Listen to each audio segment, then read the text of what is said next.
Magandang araw sa ating lahat, magandang gabi, magandang umaga, magandang tanghali. So kung anong oras mo man ito mapapanood ay magandang araw sa ating lahat. So Luzon, Visayas, Mindanao, kumusta kayong lahat dyan sa aking mga kapwa kasari? Kumusta yung mga sari-sari store? Kumusta yung mga bintahan? Kumusta yung mga tindahan? At sana tayong lahat ay pinagpala sa bawat araw na ating hinaharap. So pasensya na, bihira lang ako makapag-upload ng mga long form videos. So alam nyo naman na napaka-busy ng ating linya. So dalawa na lang kami ng aking asawa na lumalaban sa bawat araw. So kahit pa paano ay lumalaban pa rin tayo. So kung kumustahin nyo naman yung aming tindahan mga kasari. At thanks God dahil tayo ay mag 4 years na. At thankful pa din ako kasi patuloy na lumalaban sa bawat hamon ng araw, sa bawat araw na hinaharap ng ating mga sari-sari store na talaga namang yun yung pinaka source of income namin. At wala talaga kaming ibang pinagkakakitaan kundi yun lang yung nag-iisang tindahan namin mga kasari. At kami ay napaka-blessed talaga dahil kahit papano, kahit sa yung inaasahan sa lahat ng bagay ay patuloy na lumalaban yung aming tindahan. So maraming salamat at thanks to God talaga.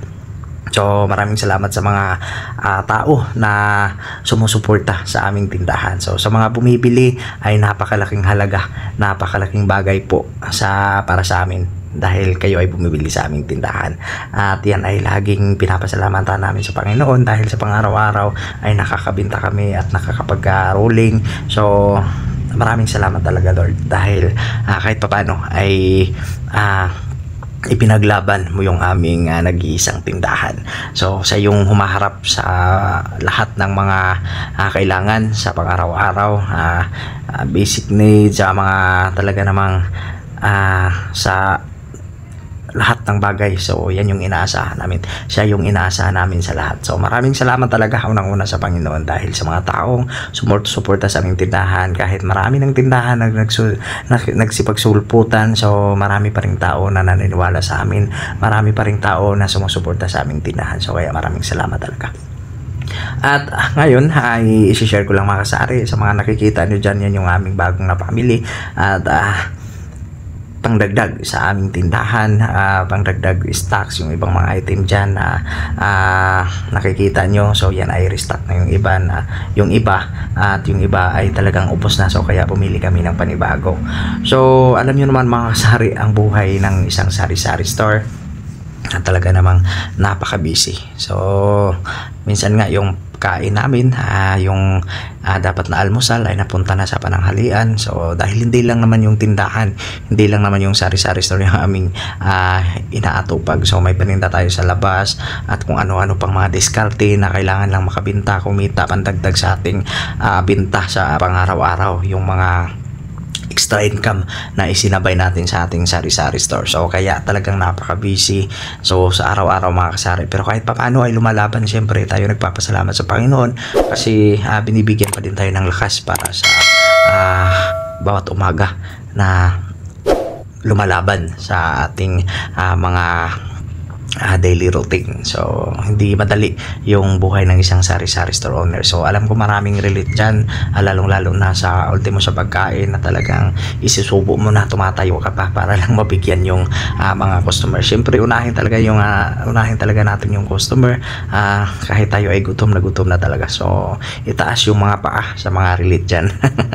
At alam nyo naman kapag sinabing ikaw ay isang sari-sari store owner at akala ng lahat, lalo na sa mga friends, sa mga relatives, sa mga kaibigan. So akala nila marami ka ng pera kasi may tindahan ka. So ang hindi lang nila alam yung sinakripisyo mo sa bawat araw. So 'di ba? Sa mga bawat araw na palagi kang nalilipasan ng kain. So hindi madali yung pagiging isang sari-sari store owner. Kaya hayaan na lang natin yung mga taong nag-iisip ng masama sa atin. Yun bang sinasabi kaya ganyan na yan kasi marami ng pera. So hindi lang talaga alam ng mga kamag-anak mo or ano pa man dyan, yung mga nag-iisip sa'yo na mayaman ka na kasi may tindahan ka. Nako po. Kayo na ang humusga. Diba? So alam ko maraming relate dyan kapag sinabi nga may tindahan ka, akala nila napakadali lang i-manage yung pera ng tindahan. Akala nila napakadali i-manage yung binta ng tindahan. So, kasi totoo naman talaga, may pera tayong pumapasok araw-araw, pero hindi naman sa iyo yun, sa tindahan yun. Kailangan mong itabi yun, kumuha ka lang ng porsyento doon para sa pangangailangan mo din araw-araw. So, kailangan talaga porsyento lang yung kukunin doon sa benta mo, kasi yun din naman yung ipamili mo pag kinabukasan. Kasi kung gagastusin mo lahat yun, paano na yung tindahan mo? Wala ka nang ibibenta. Saan ka pa kukuha ng pera? Di ba? Wala na. So, ganun yun. Ganun yun ang mindset ng isang sari-sari store owner. So, para sa lahat, sa mga nag-iisip na marami kaming pera, so huwag kayong mag-alala kasi hindi kami mayaman. hindi kami mapira. Talaga lang namang siyempre mapira tayo kasi may benta araw-araw, pero hindi sa amin yun, sa tindahan yun. So, kailangan ibalik, kailangan ipamili mo kaagad. Kasi pag hindi mo na ipamili yan, pag nagastos mo, wala na yung tindahan mo. Paano ka pa makakabenta kung wala ka nang ibibigay sa mga customer mo? So, ganun yun. Kaya hindi madali yung pag-manage ng pera ng isang sari-sari store owner. Lalong-lalo na, small sari-sari store owner lang kami. So, ayan, pasensya na sa mga nagsasabi na lalong-lalo na sa mga kamag-anak namin, both sides. So, wala talaga. Walang pera, at yung pera na yan ay sa tindahan, hindi sa amin. So, kumukuha lang tayo ng porsyento dyan. So, para sa kalaman ng lahat. So, ganun yun, di ba?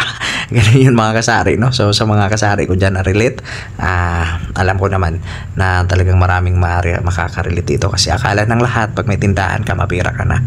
Akala ng lahat, kapag may tindahan ka, may negosyo ka, mapira ka na, hindi ganun kadali yun, hindi ganun kadali talaga.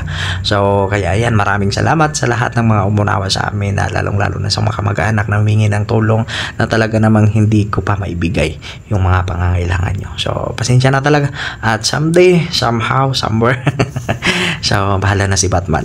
Ganun lang, laban pa rin tayo sa bawat araw ng buhay. So, maraming salamat, at once again, Janbit Mix TV, ang tindirong vlog-vlogiran ng Matawi City.